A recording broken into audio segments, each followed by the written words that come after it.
Well, ladies and gentlemen, it's been a really weird, strange, horrible, and wonderful year. Arkham Knight crashed and burned, Konami completely lost its marbles, I tried ad-libbing my videos over the summer, which didn't go great, I still have a backlog offensive to finish. But hey, the games were great, right?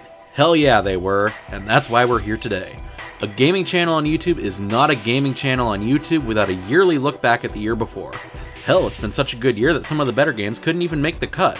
I'll even admit that for all the flack I've given Arkham Knight and Fallout 4 in the past, they're still damn good, even if they're not on the list. This year's been that great. I don't think we've had a year this good since BioShock, Portal, and Mario Galaxy all launched in 2007, which made some of my omissions pretty painful. Still, a list is a list, so let's get to it. Number 10. Metal Gear Solid 5: The Phantom Pain. The stealth game's so nice, I reviewed it twice. If there's one thing Konami did get right this year, if it's the only single thing Konami did get right this year, it's this game. And even then, it ain't perfect. As Jack and I pointed out in our review, the story really suffered here. While some people will point out that Metal Gear's story has always been goofy, it's never been this incomplete. Even Ground Zeroes had something of a conclusion. But for a game to have a bad story, especially a Metal Gear game, and yet still land on my list is a hell of an accomplishment, because the game itself is just that good.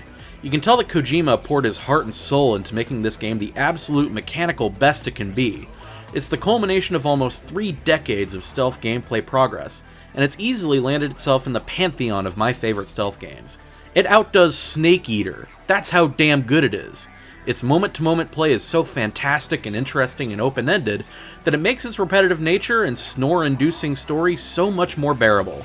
And trust me, it takes a hell of a lot to make this bearable.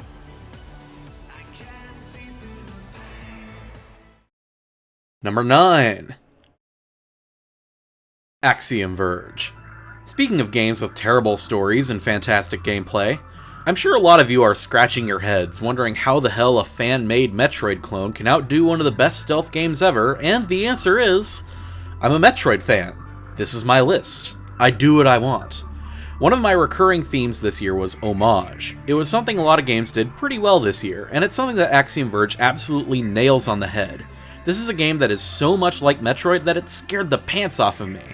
A lot of people complain that this game is too similar to Metroid, that it's too iterative, that there are other Metroidvanias on Steam like Guacamelee or Ori and the Blind Forest that are more unique. Well, both of those games are fine. But I haven't had a good Metroid game since Corruption came out back when I was a goddamn freshman in high school, and given where Nintendo's taken it since then, this is honestly the next best thing. Let me use another comparison. Metroid Other M was like the Star Wars prequels. It was a contrived origin story with insane plot holes and incredibly lame acting. It's clear that Metroid's creators, like George Lucas, have no idea what to do with one of their most beloved franchises. Then, like Disney and J.J. Abrams, comes Thomas Happ. He may not have the official license like Disney has Star Wars, but he has made the first bona fide Metroid game in almost a decade, and like The Force Awakens, I could not be happier as a Metroid fan. So there, you guys can have your Blind Forests. I have Axiom Verge. I have a new Metroid. I'm happy.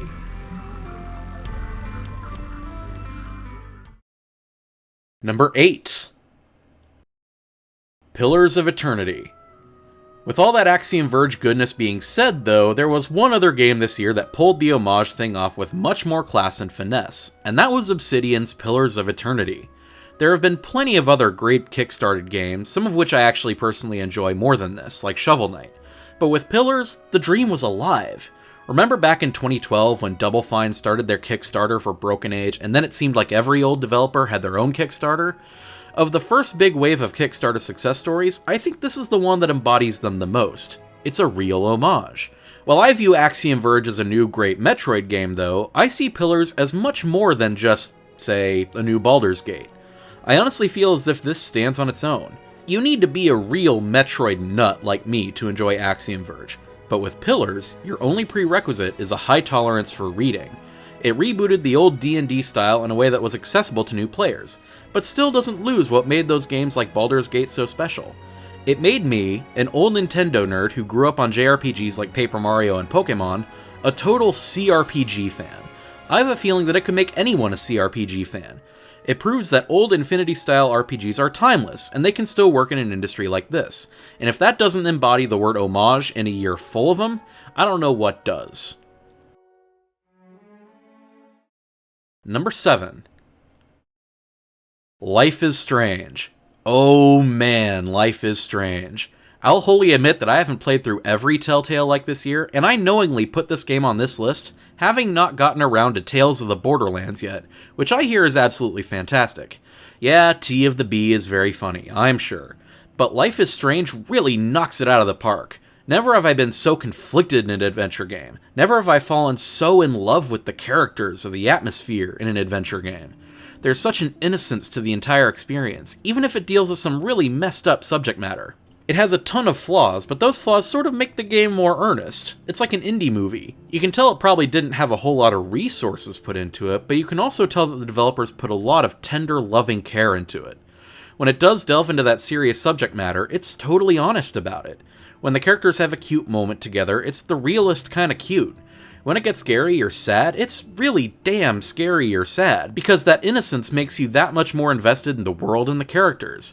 It even offers a unique spin on the concept of save scumming, which is a concept that I don't have as much of an issue with as I think other people do, but it's still creative enough to make it noteworthy. It's definitely not perfect, but in a way, I'm glad it's not perfect. It's just so lovable that I even love its flaws. Number 6. Hand of Fate. Think I'd forget this gem just because it dropped early in the year? Of course not. It's not every year that you get a game that's as cool as Hand of Fate. It has this fantastic mood to it. It's like meeting a dashing stranger at a casino who has a cool and mysterious past. The game itself is such a weird, eclectic mix of different gameplay styles, going from roguelike to text adventure to collectible card game to Arkham-style action game, all in the span of less than a half hour. What really astonishes me, though, is that all this works somehow. We've seen other games this year try to experiment with other genres. Batman had car combat, Dying Light tried to mix zombies and parkour, Witcher 3 had that strangely compelling CCG of its own, but with all of those genre mixtures, none of them pull it off as flawlessly as Hand of Fate. Why? I couldn't tell you. I have no idea. It's seamless. It's a perfect magic trick. It could be the presentation, it could be the dealer behind it all, it could be the mysterious nature of the protagonist's previous feats. I haven't a clue. And the weirdest thing is that the combat isn't even that great, it's just generic Arkham-style combat. But that flawed system is just one cog that's part of a bigger machine that's so enjoyable to watch in motion. Having covered this industry on a professional level for almost 3 years now, this game has left me thoroughly bamboozled. I'm at a loss for words. Just play it for yourself. You'll get it. I promise. Number 5. Xenoblade Chronicles X. Here's a game that I haven't even reviewed yet. I don't even know if I'll have a review out at all, because it's just so mind-bogglingly huge that I'm scared to make a video out of it, so I'll just talk about it here.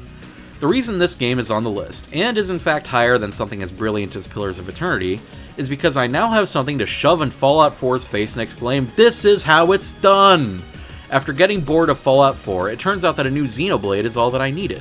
It takes the needless, repetitive, clear out the enemy quests that I've come to despise the Minutemen for, and makes them interesting, on account of the combat being interesting, and exploring the world being interesting, and interesting.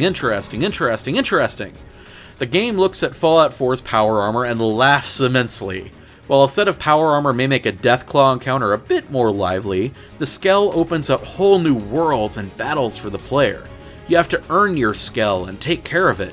Sure, Xenoblade X shares much of its design with its predecessor, but as we saw in my review of said predecessor, that design still holds up pretty nicely. There's just something about the breezy nature of enemy encounters and of exploring the landscape that felt so liberating compared to Fallout 4. And as I mentioned in my episode 7 review, Mira really makes the Commonwealth seem super tight and cozy. In an industry where JRPGs rarely thrive, it's nice to see one like Xenoblade show them how it's done. Even if they did it 4 years ago before. Number 4. Rocket League. Behold, the game that made a secluded nerd like me into a soccer nut. I have never been into soccer. Hell, I've never really been into hockey, and I attend a university that is almost obsessed with hockey.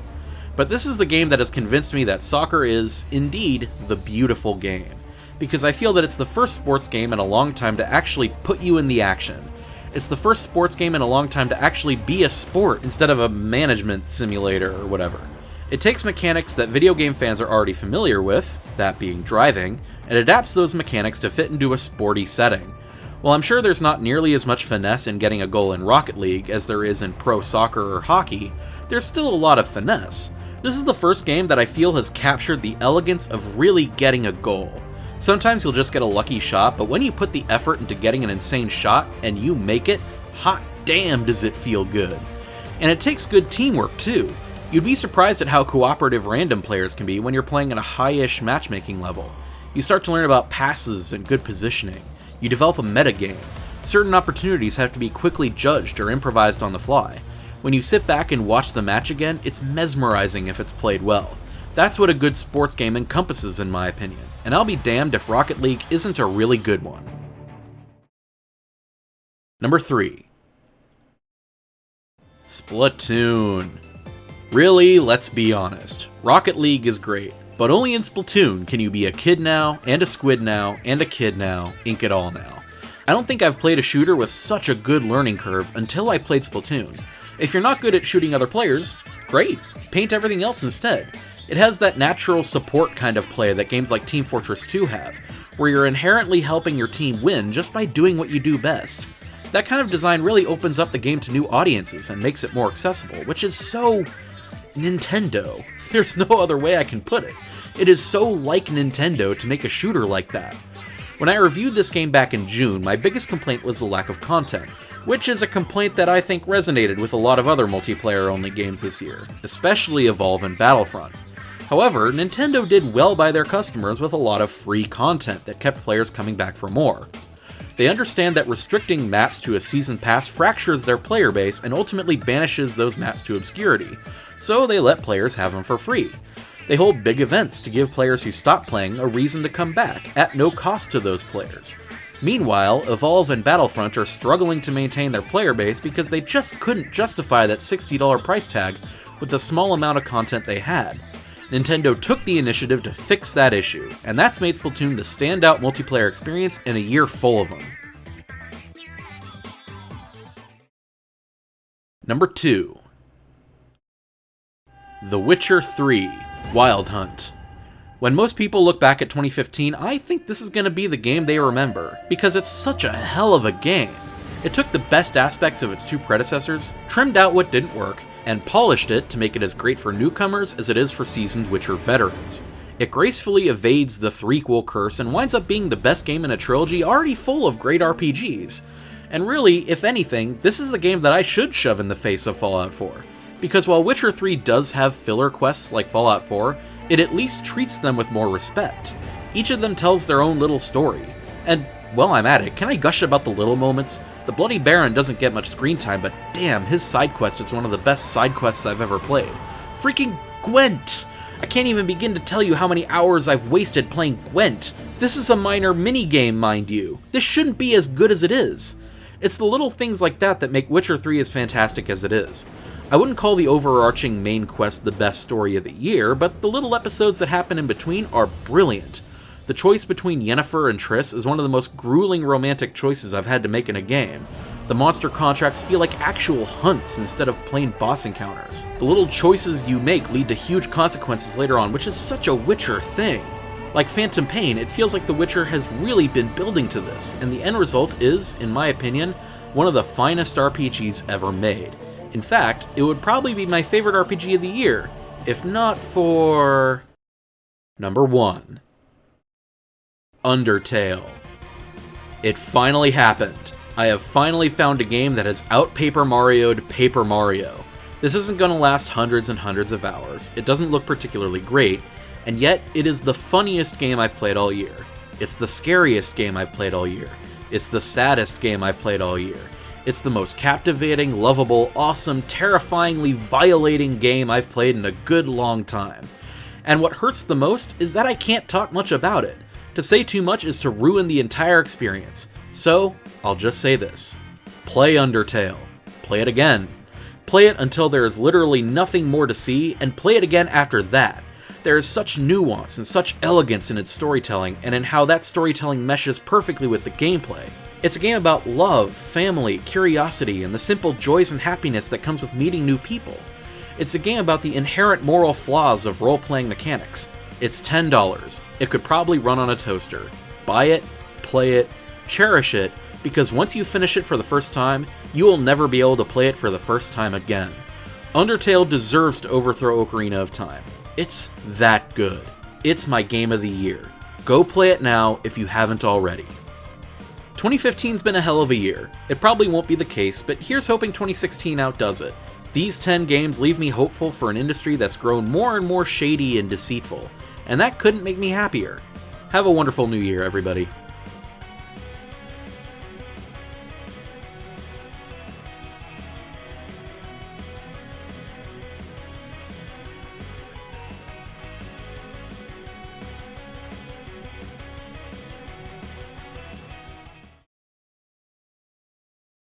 Oh, that reminds me. There's something else that I left unfinished this year.